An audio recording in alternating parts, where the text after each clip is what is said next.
Hello and welcome. Are you somebody looking to achieve one of the highest grades possible in GCSE maths?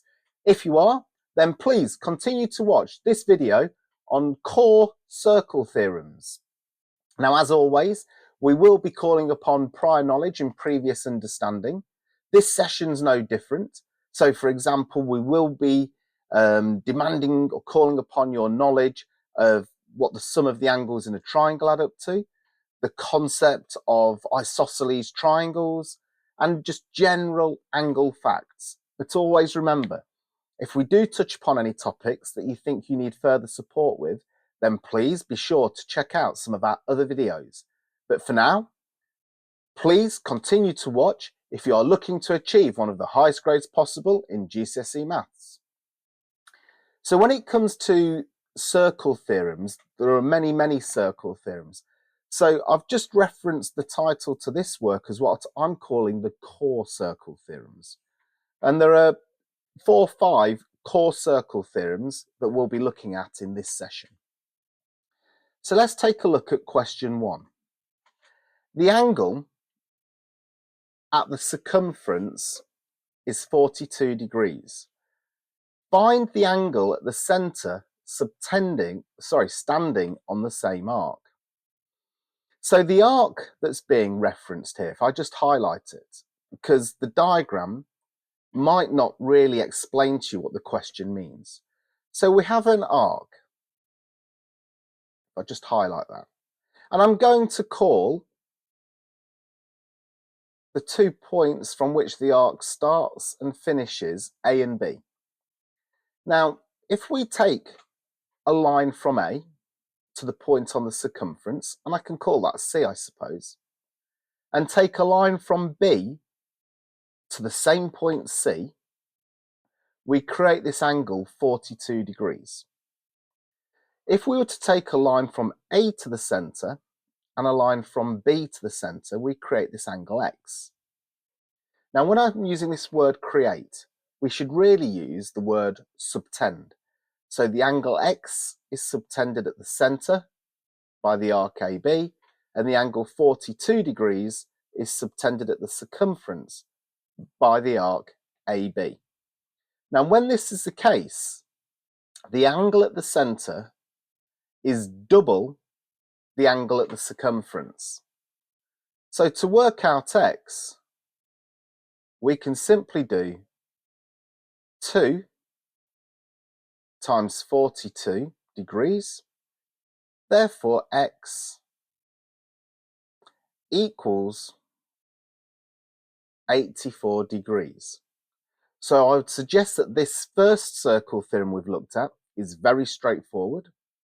The calculations attached to it are equally straightforward, but it is something you're going to need to remember. It's one of those topics that unless you know the theorem, you're not going to be able to apply your knowledge to work out the answer. The angle subtended at the centre is double the angle subtended at the circumference. So let's move on to question 2. A triangle is inscribed in a semicircle. One acute angle measures 31 degrees. Find the remaining acute angle. Now you might be thinking, well, that diagram isn't a semicircle, it's a circle. However, if I just highlight one of the key lines, you'll notice this line here passes through the centre. As a result, it's a diameter. So in essence, this top part of the circle is a semicircle. And the circle theorem we're calling upon here is that the angle subtended in a semicircle at the circumference by the 2 ends of the diameter, a diameter subtends a right angle. And wherever that may be, I will just actually draw a couple of lines just to make it clear. So here's my diameter. I might subtend an angle over here. That also would be a right angle. Now, bear in mind, this is a sketch, so I know it doesn't necessarily look like a right angle, but mathematically speaking it is. And if this was a perfect circle with a perfect centre point origin, that would be a right angle. So that I don't confuse matters, I'm just going to remove those blue lines. So the theorem in use is the angle subtended in a semicircle within a triangle is a right angle. Well, now it becomes quite an easy calculation because the angles in a triangle have to add up to 180. So if I just click on the correct coloured pen, 90 plus 31 equals 121 degrees. 180 subtract 121 degrees equals 59 degrees. So once again, the arithmetic's easy. The actual theorem isn't particularly challenging. However, once again, unless you know it, you aren't going to be able to apply it. Let's look at question 3. A cyclic quadrilateral has angles 75 degrees and x degrees, which are opposite to each other. Find x. So the first thing I'm going to mention is, what is a cyclic quadrilateral? A cyclic quadrilateral is where each of the corners of the quadrilateral, I'm just highlighting these in blue, touch the circumference of the circle. It's not merely a quadrilateral drawn inside a circle. The corners must touch the circumference. And the property that we're concerned with of a cyclic quadrilateral is that the opposite angles have to add up to 180. I'll repeat that. The opposite angles in a cyclic quadrilateral add up to 180. So we can say 75 add x equals 180. Therefore, x equals 180 subtract 75. Well, that implies x equals 105 degrees. I am really trying to add clarity in this session, so I'll repeat the circle theorem again. The opposite angles in a cyclic quadrilateral add up to 180 degrees. Let's move on to question 4. In a circle, the angle at the centre is 8x plus 12 degrees. The angle at the circumference standing on the same arc is 3x plus 9 degrees. Find the value of x. So the first thing I'm going to do, just to add that clarity, the arc that we're talking about is going to be highlighted here in yellow. I will just mark on 2 letters. I will use A and B. So the angle subtended at the centre is 8x plus 12. The angle subtended at the circumference is 3x plus 9.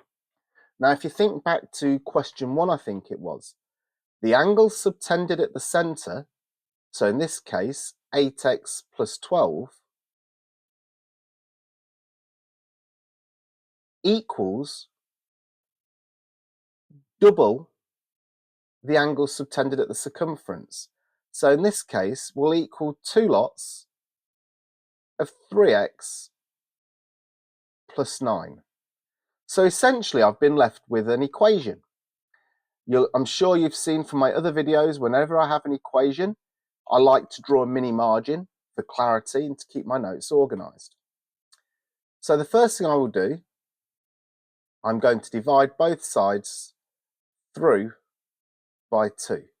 So that will give me 4x plus 6 equals 3x plus 9. I will now subtract 3x from both sides. I must balance my equation. X plus 6 equals 9. If I subtract 6, I get x equals 3. Now let's just substitute in to make sure the angle at the circumference is half the angle at the centre. If x is 3, 8 times 3 is 24. 24 add 12 gives me 36. 3 times 3 is 9. 9 add 9 is 18. 18 is indeed half of 36. Once again, don't be put off by the diagram. That is just a sketch. It isn't drawn to scale. It's just to get across this idea that the angle subtended at the centre is double the angle subtended at the circumference. Now, please remember, this is only an introductory video to circle theorems. There will be more to follow. As always, if we've touched upon any topics that you think you need further support with, check out some of our other videos. But for now, the best of luck in your quest to achieve one of the highest grades possible in GCSE maths. And thank you for watching.